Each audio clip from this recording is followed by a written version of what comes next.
Shalom, shalom, puji Tuhan. Kalau pada hari ini kami masih dapat memuji, memuliakan nama Tuhan dan mendengar sebagian dari sabda Tuhan, suatu kemurahan yang masih Tuhan berikan kepada kami, umat-Mu Tuhan. Terima kasih Tuhan, kami mau duduk diam di bawah kaki-Mu, sujud menyembah di hadapan tata-Mu, merendahkan diri untuk menyembah Engkau. Terima kasih Bapa. Terima kasih Yesus, terima kasih untuk kesempatan yang masih Kau berikan kepada kami. Haleluya, haleluya.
Tuhan, Engkaulah harapan kami satu-satunya. Hanya Engkau Tuhan yang sanggup memberikan kekuatan bagi kami, penghiburan Tuhan, iman yang kuat bagi kami untuk kami menjalani hidup ini. Kami tahu Tuhan, Allah yang kami sembah Allah yang hidup, Allah yang kami sembah Allah yang dahsyat. Terima kasih Bapa, terima kasih Tuhan. Haleluya, amin.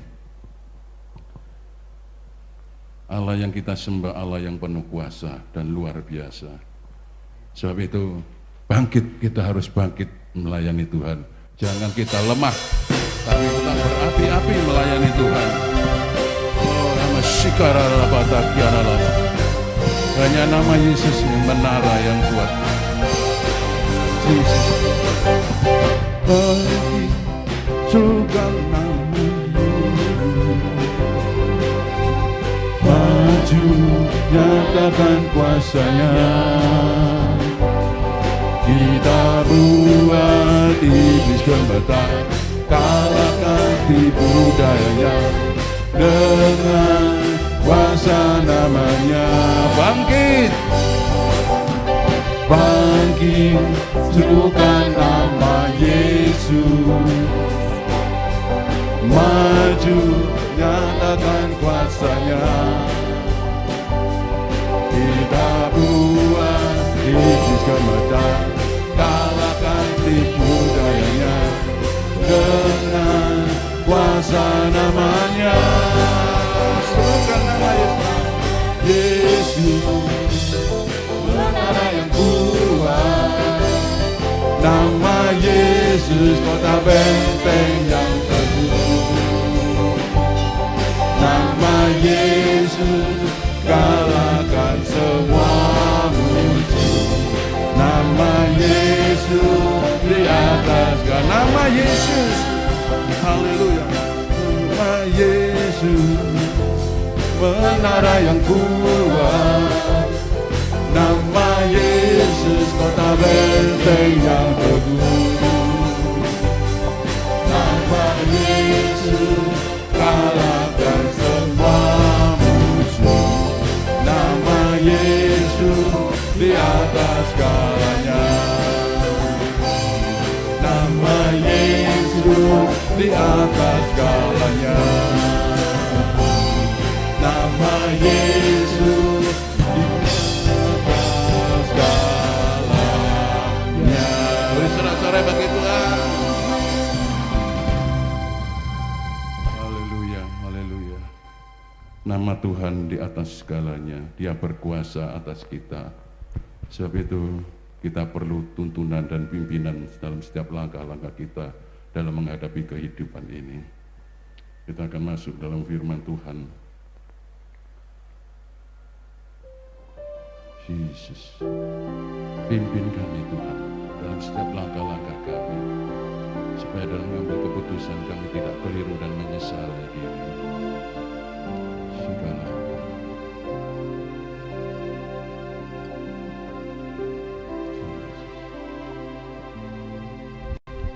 oh Tuhan, pimpinlah langkahku,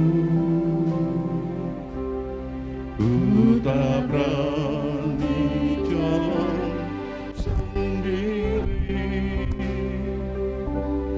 sertamu itulah doaku, ajarku merendahkan diri, menurut firman-Mu setiap hari,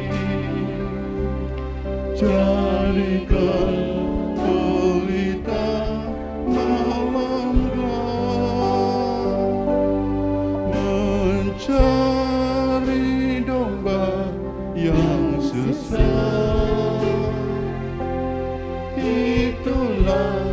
kerinduan jiwaku. Ya Tuhan, pimpin langkah-langkah.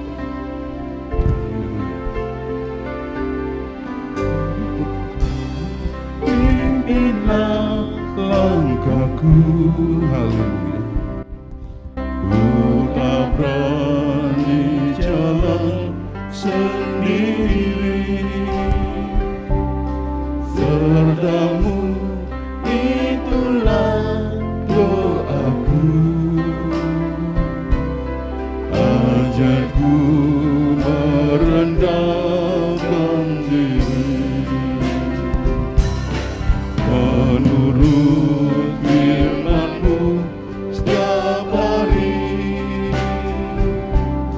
Jadikan pelita malamku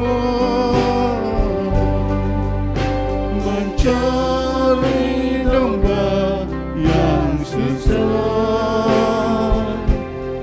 Itulah kerinduan jiwaku, mencari domba yang sesat. Itulah kerinduan jiwaku.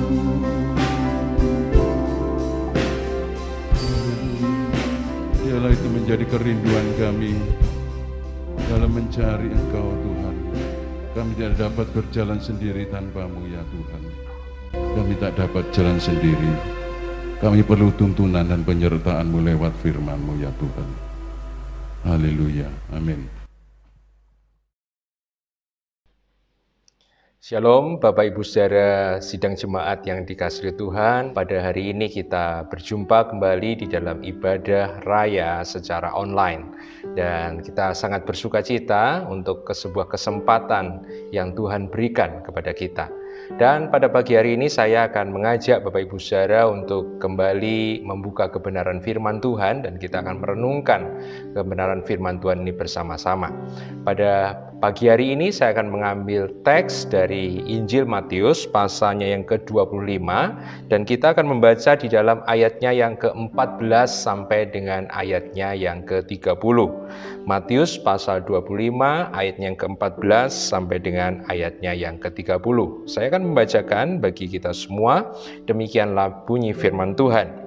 Sebab hal kerajaan sorga sama seperti seseorang yang mau berpergian ke luar negeri, yang memanggil hamba-hambanya dan mempercayakan hartanya kepada mereka. Yang seorang diberikannya 5 talenta, yang seorang lagi 2, dan yang seorang lain lagi 1, masing-masing menurut kesanggupannya, lalu ia berangkat. Segera pergilah hamba yang menerima 5 talenta itu, dan ia menjalankan uang itu lalu beroleh laba 5 talenta.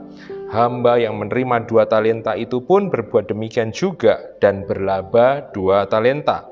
Tetapi hamba yang menerima 1 talenta itu pergi dan menggali lubang di dalam tanah, lalu menyembunyikan uang tuannya.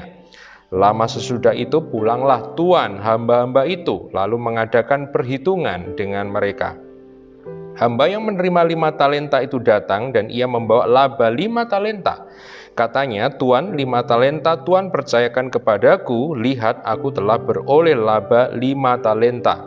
Maka kata tuannya itu kepadanya, baik sekali perbuatanmu itu, hai hambaku yang baik dan setia.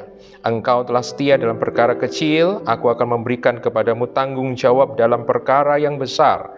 Masuklah dan turutlah dalam kebahagiaan Tuanmu.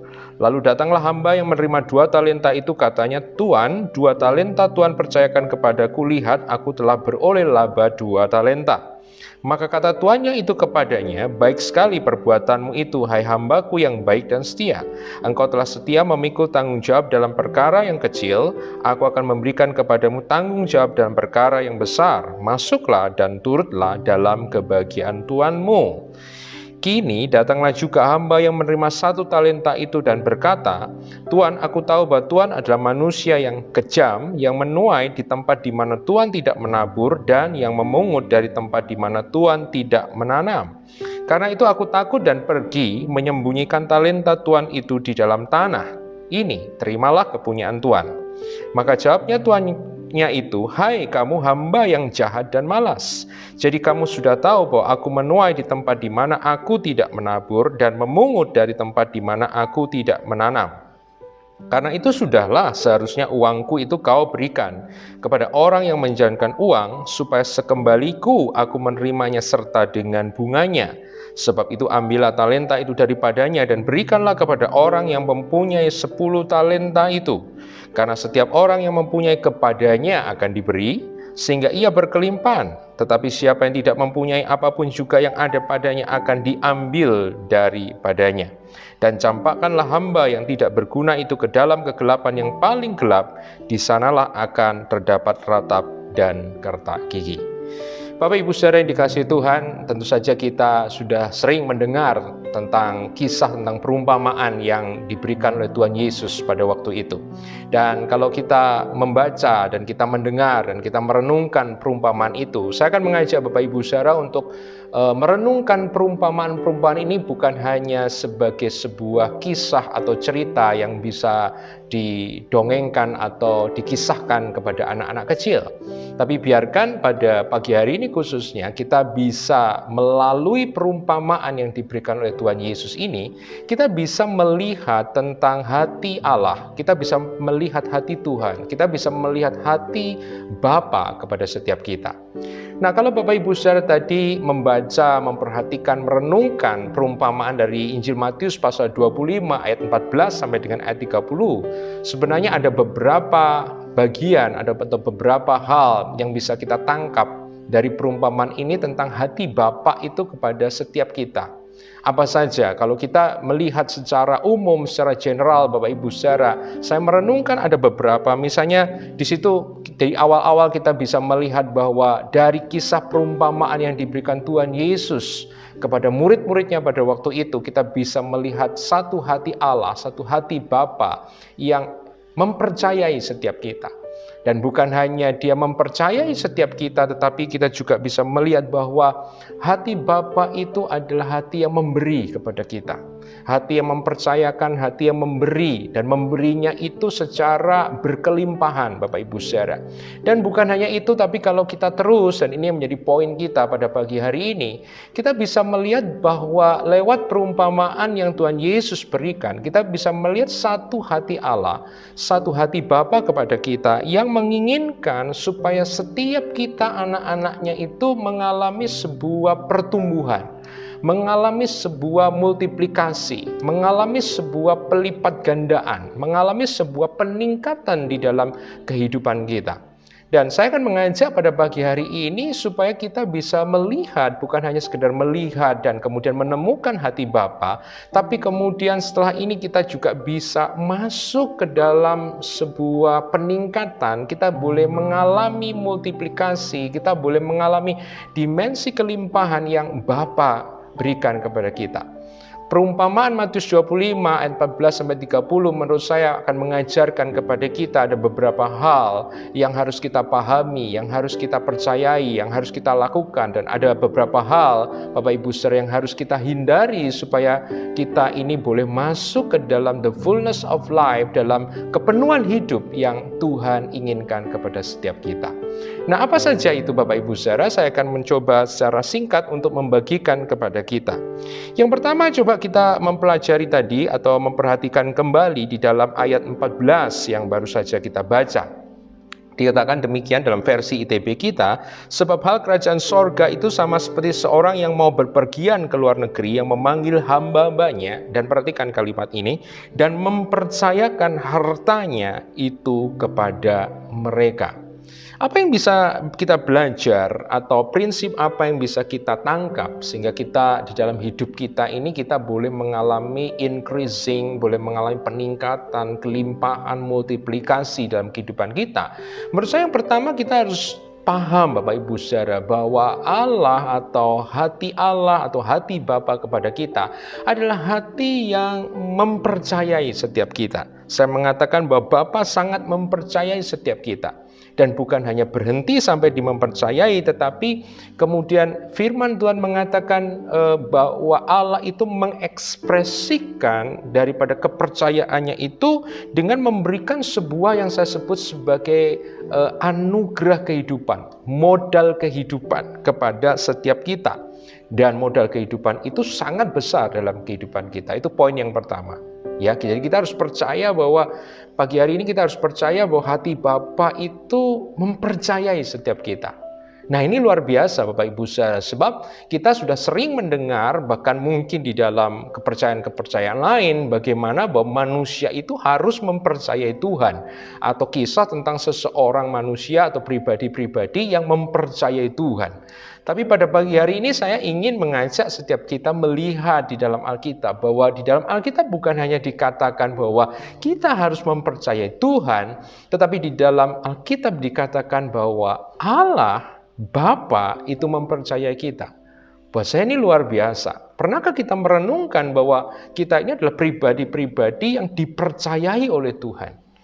Lepas dari siapapun kita, identitas kita, posisi kita, jabatan kita, ataupun status sosial kita, firman Tuhan mengatakan bahwa Allah itu sangat mempercayai setiap kita. Dia mempercayai kita. Dan kepercayaan itu seperti tadi saya katakan tidak hanya berhenti sampai di dalam perkataan saja Bapak Ibu saudara. Karena di dalam firman Tuhan dikatakan ketika Allah mempercayai seseorang, maka Allah kemudian juga mempercayakan yang saya sebut sebagai anugerah, mempercayakan sebuah anugerah kehidupan kepada orang tersebut.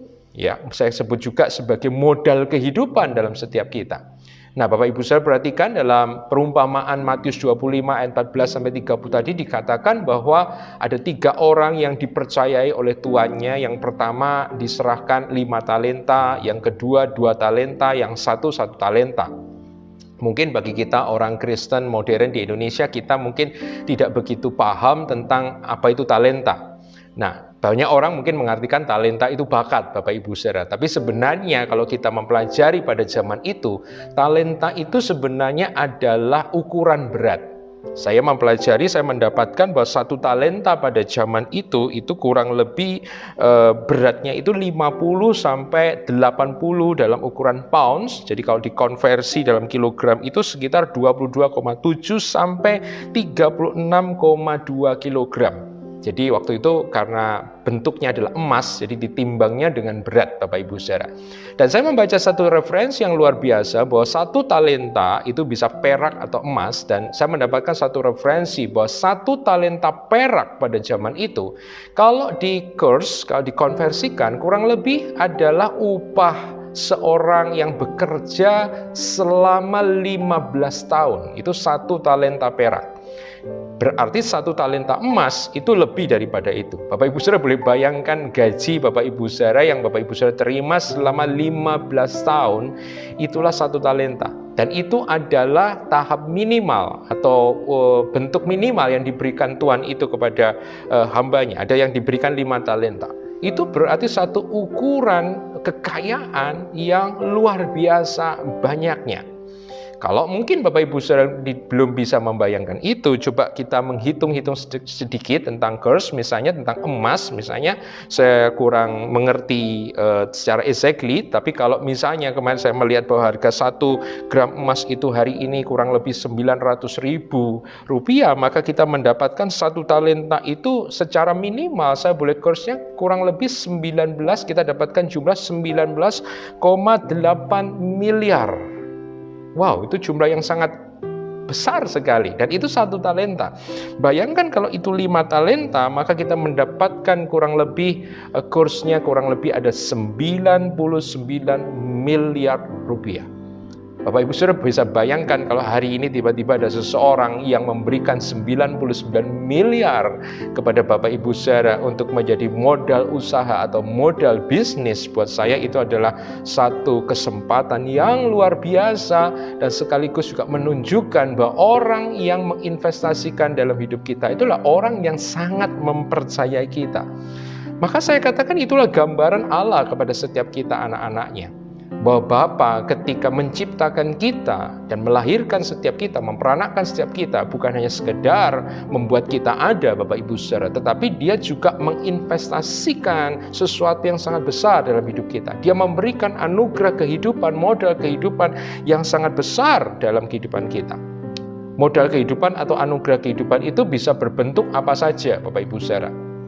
Coba kita renungkan hari ini. Berapa banyak yang Bapa sudah berikan kepada kita, ada berapa banyak yang sudah Allah berikan kepada kita.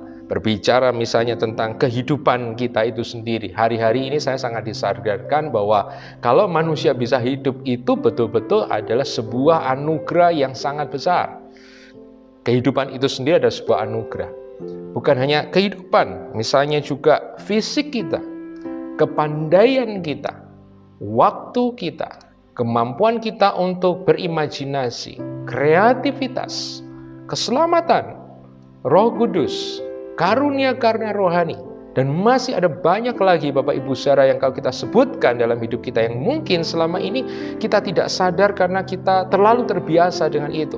Tapi hari ini saya ingin menyadarkan setiap kita, membawa kita ke dalam satu titik kesadaran bahwa ternyata dalam hidup kita itu Allah sudah menginvestasikan sesuatu yang sangat besar, sesuatu yang sangat mulia, sesuatu yang sangat tidak bernilai dalam kehidupan kita. Nah, Bapak Ibu Saudara, itu adalah sesuatu yang luar biasa sekali. Nah, apakah kita sudah sadar tentang ini? Nah, pertanyaan selanjutnya, lalu apa yang harus kita lakukan dengan anugerah kehidupan yang Tuhan sudah berikan demikian limpah? Bapa sudah memberikan modal kehidupan kepada kita. Lalu apa yang kita lakukan dengan semuanya itu? Apa yang sudah kita lakukan dengan karunia, dengan keselamatan, dengan Roh Kudus yang diberikan, dengan kesempatan, dengan waktu, dengan kehidupan? Ini jadi sebuah pemikiran dan perenungan buat setiap kita. Dan bukan hanya itu saja, tapi yang kedua, saya mendapatkan bahwa Bapa bukan hanya mempercayai setiap kita dan memberikan kepada kita sebuah modal anugerah kehidupan yang luar biasa besar, tapi saya juga mendapatkan hati Bapa yang kedua adalah Bapa menghendaki supaya kita mengalami multiplikasi atau pelipat gandaan anugerah kehidupan yang sudah Ia berikan kepada kita. Jadi dia bukan hanya sekedar senang mempercayakan, tetapi dia juga senang melihat bagaimana bahwa modal anugerah kehidupan yang dia beri kepada kita itu mengalami multiplikasi, mengalami pelipat gandaan. Bapak Ibu Saudara perhatikan tadi frasa di dalam ayat 21 dan 23, hamba yang menerima 5 talenta dan hamba yang menerima 2 talenta, dua-duanya menerima pujian daripada tuannya dengan mengatakan bahwa engkau adalah hamba yang baik dan setia. Kita seringkali mungkin mengapresiasi kata baik, tetapi di dalam pujian yang diberikan Tuhan itu kepada hambanya dikatakan bahwa engkau adalah hamba yang baik dan setia. Kita bukan hanya diharapkan menjadi orang yang baik, tetapi kita juga harus menjadi orang yang setia. Dan buat saya tentang kebaikan dan kesetiaan adalah dua hal yang berhubungan. Bahwa kebaikan seringkali kita artikan sebagai sebuah moralitas. Tapi Bapak Ibu Saudara lewat perumpamaan pada hari ini yang kita baca, kita bisa melihat bahwa orang yang baik adalah orang yang setia. Kesetiaan adalah ekspresi dari kebaikan seseorang. Nah, yang menjadi pertanyaan apa itu kesetiaan? Seringkali kita mendefinisikan kesetiaan artinya adalah menjaga sesuatu yang orang percayakan kepada kita. Artinya menjaga itu ya membuat kondisinya sama seperti ketika orang itu mempercayakan kepada kita, itu disebut kesetiaan. Atau kesetiaan bisa juga diartikan melakukan rutinitas, melakukan sesuatu yang sama berulang-ulang. Itu seringkali kita definisikan tentang kesetiaan. Tapi Bapak Ibu Saudara yang dikasihi oleh Tuhan, ternyata kita mendapatkan dari perumpamaan Matius 25 bahwa kesetiaan itu bukan hanya berbicara menjaga sesuatu itu seperti apa yang dipercayakan kepada orang tersebut. Misalnya kalau kita tadi membaca hamba yang dikasih 5 talenta, ternyata 5 talenta itu dikatakan setia bukan 5 talenta ketika tuannya datang, 5 talenta itu dikatakan setia, tidak. Kesetiaan itu didapatkan ketika hamba yang menerima 5 talenta bisa menghasilkan 5 talenta. Itulah definisi kesetiaan menurut firman Tuhan. Jadi buat saya, kesetiaan bukan hanya berbicara menjaga apa yang telah ada atau mempertahankan apa yang diberikan Tuhan dalam kehidupan kita, tetapi kesetiaan berbicara tentang melipat gandakan apa yang Tuhan sudah berikan kepada kita. Itulah kesetiaan. Saya akan mengulangi lagi. Kesetiaan adalah melipat gandakan apa yang Tuhan sudah berikan dalam kehidupan kita.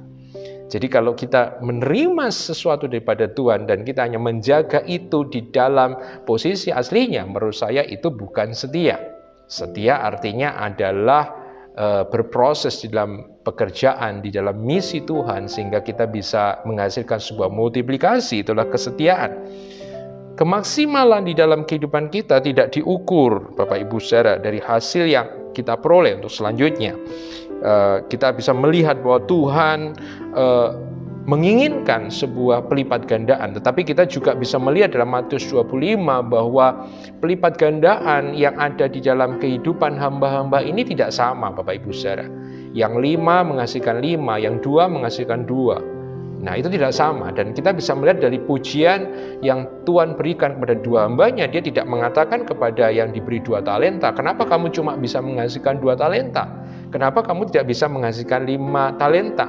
Sebab logikanya 5 menghasilkan 5, 2 menghasilkan 2. 2 tidak dituntut untuk menghasilkan 5. Ini berbicara berarti Bapak Ibu Saudara bahwa Tuhan akan memberi kepada setiap kita mungkin tidak sama. Dan Tuhan tidak menuntut hasil yang sama dari setiap kita. Tetapi Tuhan menuntut sebuah proses pelipat gandaan yang sama dari kehidupan kita. Buat saya, seperti tadi saya katakan, kemaksimalan multiplikasi dalam hidup kita tidak diukur dari result, dari hasil yang kita hasilkan.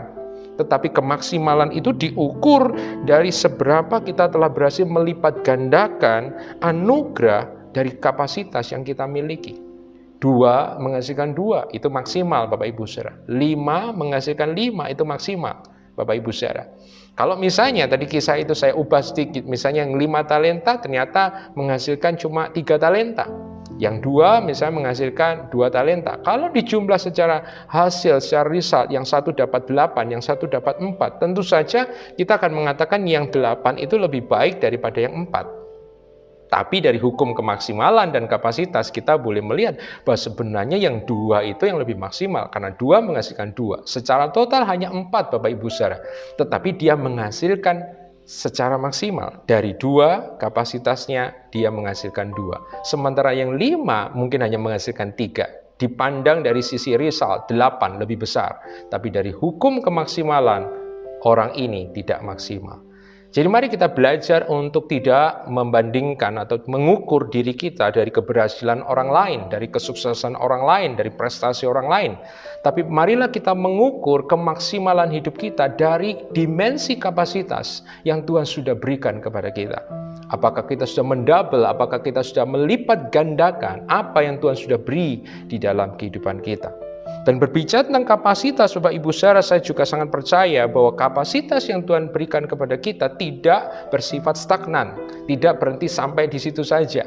Karena kita tadi membaca di dalam ayat 28 sampai dengan ayat 29 sesuatu yang luar biasa sekali. Di dalam ayat 28 sampai 29 saya akan membaca sekali lagi dari Matius 25 ayat 28. Dikatakan sebab itu ambillah talenta itu daripadanya, dari hamba yang memiliki 1 talenta, dan berikanlah kepada orang yang mempunyai 10 talenta.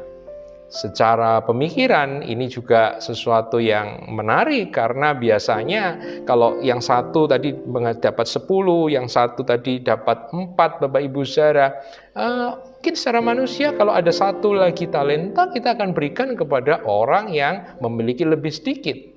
Kalau kita membaca referensi agak berbeda perumpamaan tentang uang mina dalam Injil Lukas, kita mendapatkan protes dari orang-orang yang ada di sekitar tuannya dengan mengatakan, bukankah dia sudah memiliki 10 talenta, kenapa engkau memberikan lagi 1 talenta kepadanya?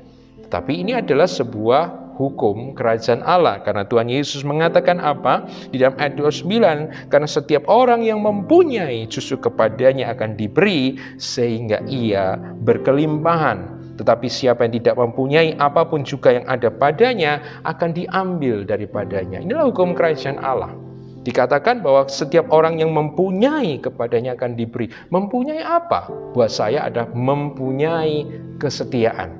Mempunyai sebuah passion untuk memultiplikasi setiap anugerah kehidupan yang Tuhan berikan kepada kita. Setiap orang yang memiliki semangat seperti ini, memiliki spirit seperti ini, mengalami hasrat dalam kehidupannya untuk terus memultiplikasi setiap anugerah kehidupan dalam kehidupannya, Tuhan akan menambah-nambahkan. Dan saya boleh melihat berarti kapasitas dalam kehidupan kita tidak stagnan berhenti sampai di situ, tapi juga dilebarkan. Bagaimana dari 5 talenta menjadi 10 talenta, dan sekarang di akhir cerita dia memiliki 11 talenta. Dan saya percaya kalau itu diputar kembali, dia mungkin akan bisa menghasilkan 22, 44, 88 talenta, dan seterusnya, dan seterusnya, dan seterusnya. Dan itulah kelimpahan di dalam kerajaan Allah.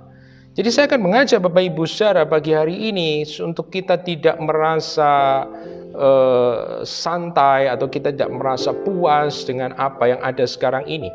Tapi justru bagaimana kita harus berpikir dan kita harus berusaha untuk melipat gandakan setiap anugerah kehidupan yang Tuhan sudah beri kepada kita. Waktu kita, kesempatan kita, kepandaian kita, semuanya harus kita gunakan untuk melayani Tuhan dan sesama. Dan yang ketiga, Bapak Ibu Saudara, perhatikan, kita akan memperhatikan sekarang tentang hamba yang hanya memiliki 1 talenta. Buat saya, hamba yang memendam 1 talenta itu dan memberikan kembali kepada tuannya adalah sebuah gambaran yang opposite, yang kontradiktif dari apa yang tadi sudah kita bicarakan, yaitu sebuah kehidupan yang tidak berbuah, kehidupan yang tidak maksimal, sebuah kehidupan yang minimalis, kehidupan yang gitu-gitu aja gitu ya. Nah, apa yang menyebabkan hamba yang memiliki 1 talenta ini memiliki kehidupan yang akhirnya tidak berbuah, yang tidak menghasilkan? Sehingga di akhir cerita dikatakan semua yang ada padanya justru diambil sehingga dia tidak memiliki apa-apa. Buat saya yang ketiga inilah barrier, inilah penghalang. Dan saya percaya yang ketiga, poin yang ketiga, Bapa menghendaki setiap kita supaya memiliki kunci multiplikasi itu dalam kehidupan kita. Kuncinya menurut saya adalah memiliki persepsi kehidupan yang tepat. Karena saya percaya saat kita mengalami atau kita memiliki sebuah persepsi, cara memandang kehidupan, cara memandang Tuhan dan kehidupan secara tepat, maka kita akan mengalami satu dimensi pelipat gandaan anugerah kehidupan itu sendiri. Perspektif kehidupan apa sih? Persepsi kehidupan apa sih yang tidak tepat yang digambarkan oleh Matius 25? Coba kita melihat Bapak Ibu Saudara di dalam ayatnya yang ke-24. Dikatakan ayat 24, kini datanglah juga hamba yang menerima 1 talenta dan berkata, Tuhan, aku tahu bahwa Tuhan adalah manusia yang kejam dan menuai di tempat di mana Tuhan tidak menabur dan yang memungut dari tempat di mana Tuhan tidak menanam. Karena itu aku takut dan aku pergi menyembunyikan talenta itu di dalam tanah. Bapak Ibu Saudara, saya mendapatkan ada 2 perspektif kehidupan dan 2 perspektif tentang Tuhan yang ada dari hamba yang memiliki 1 talenta, yaitu apa? Hamba yang memiliki 1 talenta, yang memendam 1 talenta itu memiliki sebuah perspektif kehidupan, yaitu 2. Yang pertama adalah 1 perasaan tidak adil, yang kedua adalah perasaan takut. Dan buat saya 2 hal ini yang seringkali membuat hidup kita, kenapa hidup kita nggak maksimal Bapak Ibu Saudara. Kenapa hidup kita akhirnya jadi minimalis. Kenapa kehidupan kita jadi begitu-begitu aja. Yang pertama adalah perspektif kehidupan yang mengatakan bahwa life is not fair. Kehidupan itu nggak adil. Bapak Ibu Saudara, sebenarnya 2 ini berkaitan. Antara perspektif perasaan tidak adil dan perasaan takut ini berkaitan sekali. Yang pertama saya akan coba membedah tentang perasaan tidak adil. Misalnya seringkali kita mengatakan bahwa kita nggak usah kerja, kita nggak usah menghasilkan. Kenapa? Percuma, sebab kita kerja, kita menghasilkan yang dapat pujian misalnya orang lain, yang dapatkan keuntungan misalnya orang lain. Jadi kita kerjakan gini-gini aja, nggak usah maksimal. Atau mungkin sebuah pemikiran mengatakan bahwa hidup itu nggak adil, life is not fair. Banyak orang yang jujur, banyak orang yang bekerja keras ternyata juga tidak mendapatkan imbalan. Ada orang yang curang misalnya atau tidak bekerja dengan baik, ternyata dia dapat keuntungan yang lebih besar.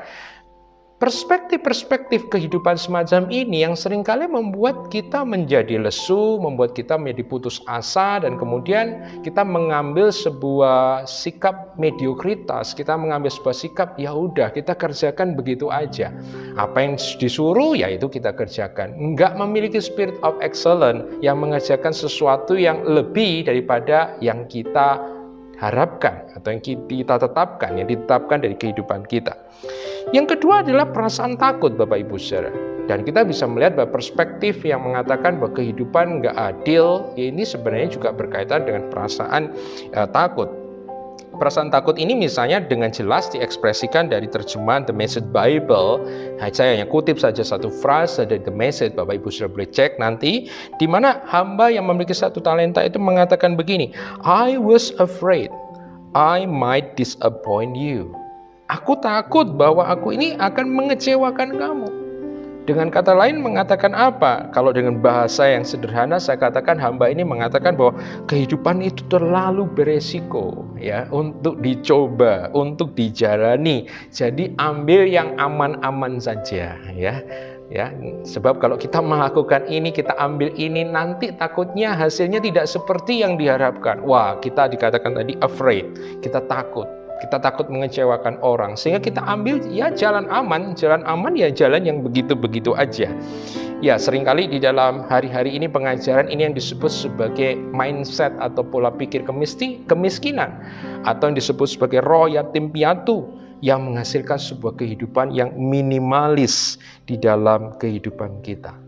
Bapak Ibu Saudara, kehidupan memang berisiko. Ada mungkin orang yang mengatakan lebih baik saya tidak mencoba, tapi saya aman, itu enggak apa-apa. Tapi bukankah kita harusnya mengambil sebuah mentalitas kerajaan di mana kita mengatakan lebih baik kita mencoba dan gagal daripada kita tidak mencoba dan ternyata berhasil, dalam tanda kutip berhasil karena tidak mengerjakan apa-apa, Bapak Ibu Saudara. Ada seorang hamba Tuhan yang juga mengatakan bahwa iman seringkali di-spelling, seringkali dieja dengan kata resiko. Bapak Ibu Saudara, kehidupan ini penuh dengan resiko. Maka kita harus berani mengambil resiko. Karena ada satu keuntungan, ada satu benefits yang dihasilkan dari setiap tindakan-tindakan kita.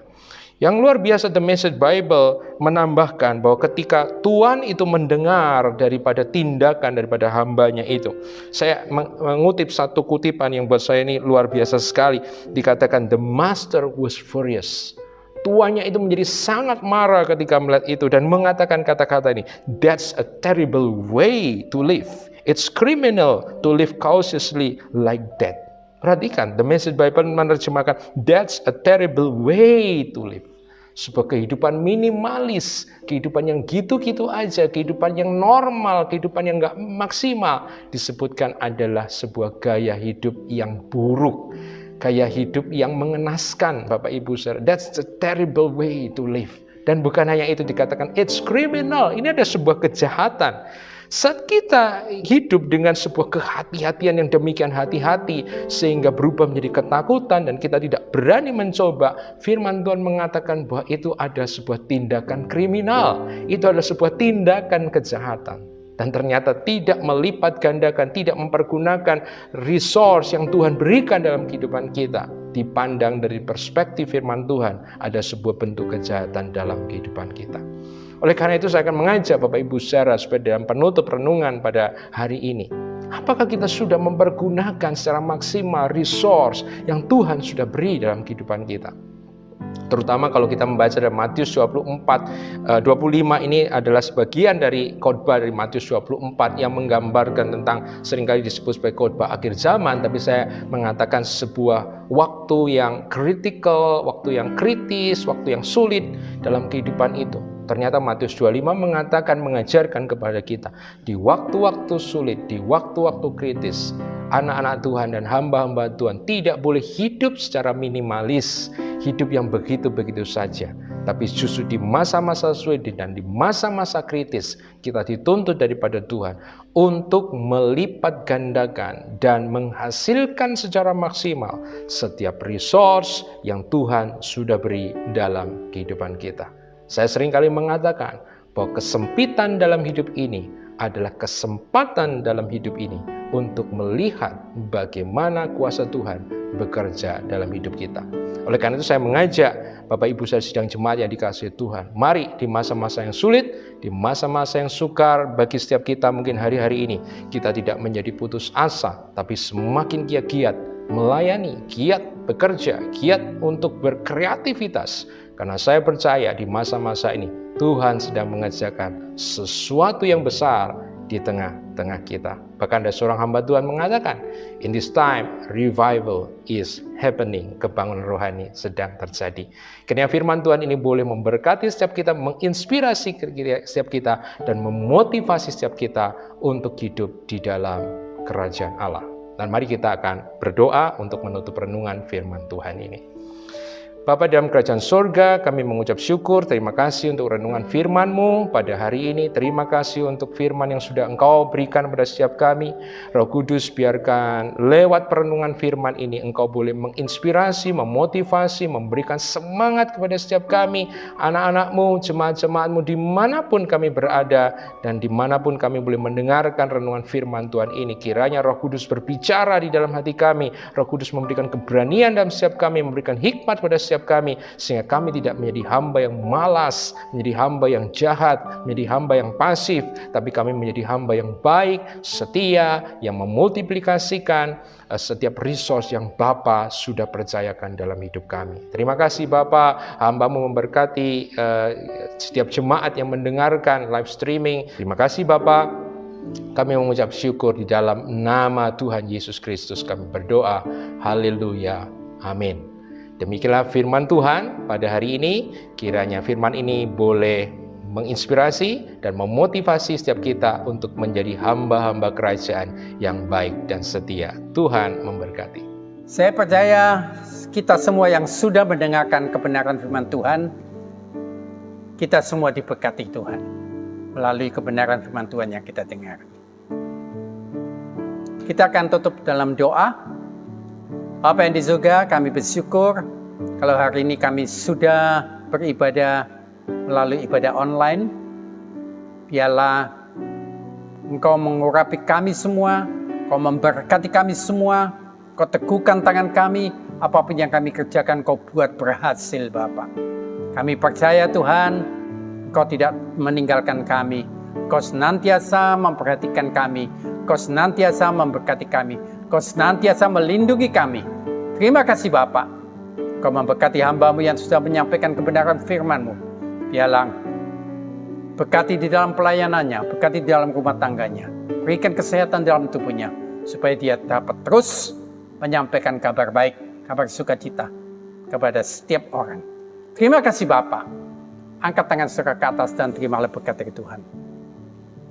Bapak, Ibu, Saudara yang dikasihi Tuhan, terimalah berkat dari Allah Bapa, cinta kasih sayang dari Anak yang tunggal, yaitu Tuhan kami Yesus Kristus, serta persekutuan dengan Roh Kudus, mulai hari ini sampai Maranatha Tuhan Yesus Kristus datang kembali. Di dalam nama Tuhan Yesus, kami sudah berdoa dan kami sudah mengucap syukur. Yang percaya katakan, amin.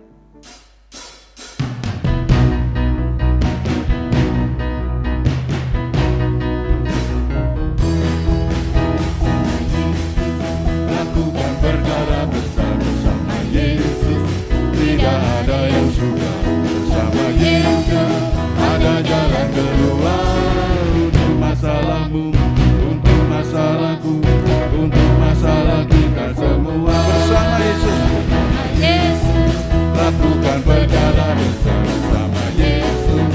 Tidak ada yang sudah bersama Yesus. Ada jalan keluar untuk masalahku, untuk masalahku, untuk masalah kita semua.